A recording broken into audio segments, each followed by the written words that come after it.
Sweet potato വെച്ചുള്ള ഒരു അടിപൊളി ഷേക്കാണ് ഇന്ന് തയ്യാറാക്കുന്നത്. അതുപോലെ വളരെ ഹെൽത്തി ആയിട്ടാണ് തയ്യാറാക്കുന്നത്.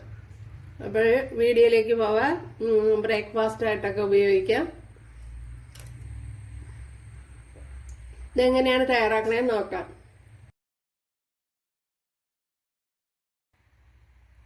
അപ്പോൾ ഒരു തവണയെങ്കിലും ട്രൈ ചെയ്ത് നോക്കണം.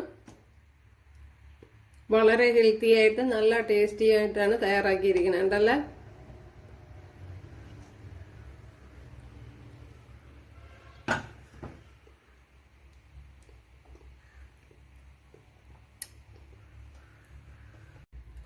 നമ്മുടെ സ്വീറ്റ് പൊട്ടാറ്റോ ഷേക്ക് ഉണ്ടല്ലോ, അടിപൊളി, ഭയങ്കര ടേസ്റ്റാണ്. ഹായ് കൂട്ടുകാരെ, സെലം ബ്ലോഗ്സിലേക്ക് സ്വാഗതം. ഇന്ന് മധുരക്കിഴങ്ങ് വെച്ചുള്ള ഒരു റെസിപ്പി നോക്കാം.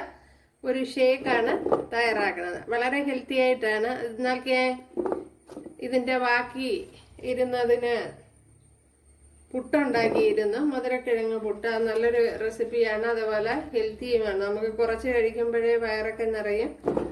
ഷുഗറുകാർക്കൊക്കെ പറ്റിയതാണ്. അപ്പോൾ ആ റെസിപ്പി കണ്ടിട്ടില്ലാത്തവർ ഒന്ന് കാണുക. അപ്പോൾ ഇന്ന് ഇത് വെച്ച് ഒരു ഷേക്ക് തയ്യാറാക്കാം. അപ്പോൾ ഷേക്കിന് വേണ്ടി ഇതെല്ലാം എടുക്കുന്നില്ല, കുറച്ചേ എടുക്കുന്നുള്ളൂ. ഷേക്കിന് കുറച്ചേ എടുക്കുന്നുള്ളൂ, ബാക്കി നമുക്ക് വീട്ടാവശ്യത്തിനാണ്. അപ്പോൾ നമ്മുടെ മധുരക്കിഴങ്ങ്, അതായത് സ്വീറ്റ് പൊട്ടറ്റോ ഒക്കെ നല്ലതുപോലെ വെന്ത് വന്നിട്ടുണ്ട്. ഉണ്ടല്ലേ, ഇതുപോലെ നല്ലതുപോലെ വേവിച്ചെടുക്കണം. നല്ല ഐറ്റമൊക്കെ ആണെങ്കിൽ പെട്ടെന്ന് വെന്ത് കിട്ടും. ഇനി ഇതിനു വേണ്ടി തിളപ്പിച്ച പാലാണ്. അപ്പം ഞാൻ ചെയ്തതെന്ന് വെച്ചാൽ ഒരു ഗ്ലാസ് പാല് തിളപ്പിച്ചിട്ട് ആദ്യമേ ഒരു ഗ്ലാസ് പാലിൽ ഒരു ഗ്ലാസ് വെള്ളവും കൂടെ ഒഴിച്ച് തിളപ്പിച്ചതാണ്. തിളപ്പിച്ചിട്ട് ഞാൻ ഫ്രിഡ്ജിൽ വെച്ച് തണുപ്പിച്ചെടുത്തതാണ്. ഫ്രീസറിൽ വെച്ചാണ് തണുപ്പിച്ചത്, അതുകൊണ്ട് പെട്ടെന്ന്. ഇപ്പോൾ പാല് തിളപ്പിച്ചിട്ട് തണുത്തതിന് ശേഷമാണ് ഫ്രീസറിൽ വെച്ച് കൊടുത്തത്. അപ്പോൾ ഫ്രീസറിൽ വെച്ച് എടുക്കുമ്പോഴത്തേന് കുറച്ചുകൂടെ ഒന്ന് തണുപ്പുണ്ടാകും. ഇത്രയും കാഷ്നട്ട് എടുത്തിട്ടുണ്ട്. ഇതൊന്ന് വെള്ളത്തിലൊന്ന് കുതിർത്തെടുക്കണം. കുറച്ച് സമയം ഇട്ടിരുന്നാൽ മതി.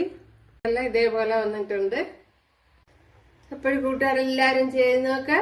ഇഷ്ടമായാലൊന്ന് സബ്സ്ക്രൈബ് ചെയ്ത് സപ്പോർട്ട് ചെയ്യുക. അപ്പോൾ അടുത്തൊരു വീഡിയോ ആയിട്ട് കാണാമെന്ന് പറഞ്ഞുകൊണ്ട് എല്ലാവർക്കും താങ്ക്സ്.